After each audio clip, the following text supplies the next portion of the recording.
Hi, welcome to my living room today as we record.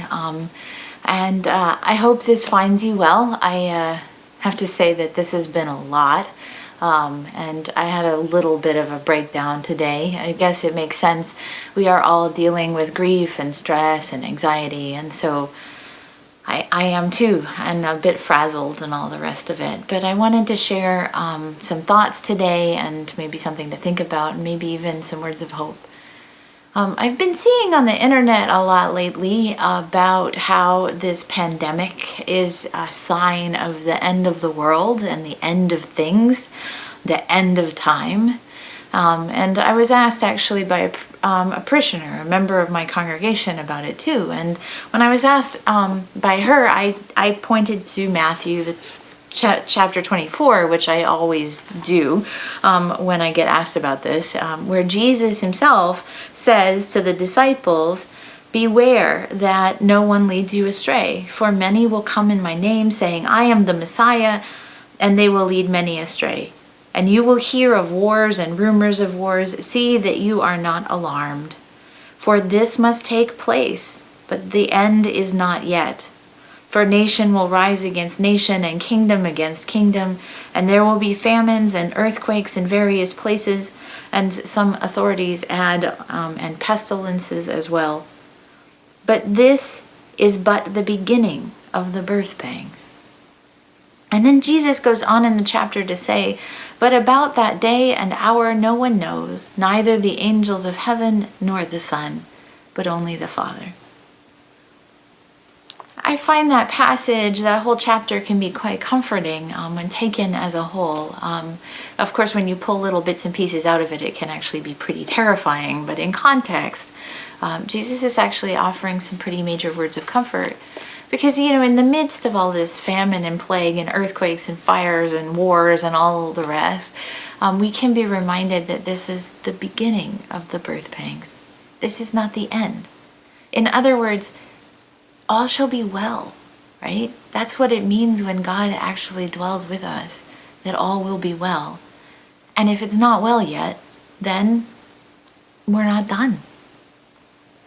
And so I thought that's how I left it with the member of my congregation. But I was thinking about that a little bit more, and I was thinking to myself that doesn't quite help for people who really want to know what the script is. They want to know exactly when things are going to end.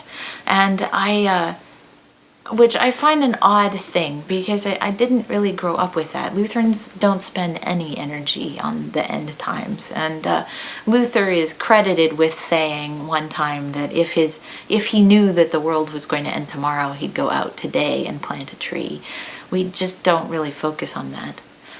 And I think it's probably because, well, this is the present moment, right? This is what we have. Why be worried about tomorrow?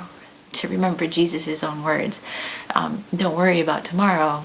Today has worries of its own, enough worries of its own. But the present moment is also all we have, right? That's it, right? That we live in this present moment. This is where we are. And if you think about it, like the present moment, every present moment is the end of time. No matter what the doctor might say about time being wibbly-wobbly and timey-wimey stuff, we experience time in a very directional sort of way. Our entire past is laid out before us, written in time. And our future stretches before us unknown, stretches into eternity, unscripted, unwritten down. It is not like it's all laid out for us, as though we were somehow just players in God's script and we were just writing it all out. Instead, we sit in this present moment where time and eternity meet. It's kind of like at creation, really, where the eternal God dances with the chaos of the beginning, and suddenly there comes forth life and beauty and creation and messiness and order and all of it. It's like in this very present moment where time and eternity meet together, we have the same potential, the same promise, the same creativeness as at the very beginning. And so actually, I guess it would make good sense to go plant a tree. And I think we could probably even do that while maintaining social distancing today. Or if we can't plant a tree, maybe at least do a little gardening. And so, by the way, if we know that if time itself, if this present moment is where time and eternity meet together, then we don't have any idea how long time will continue to go on. But this is what we do know. The eternity, that has something to do with love. It has something to do with creativity. And it has something to do with resurrection.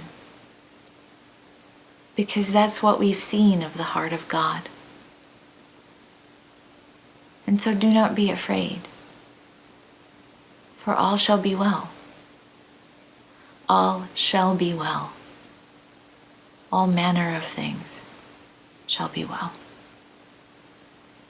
God bless.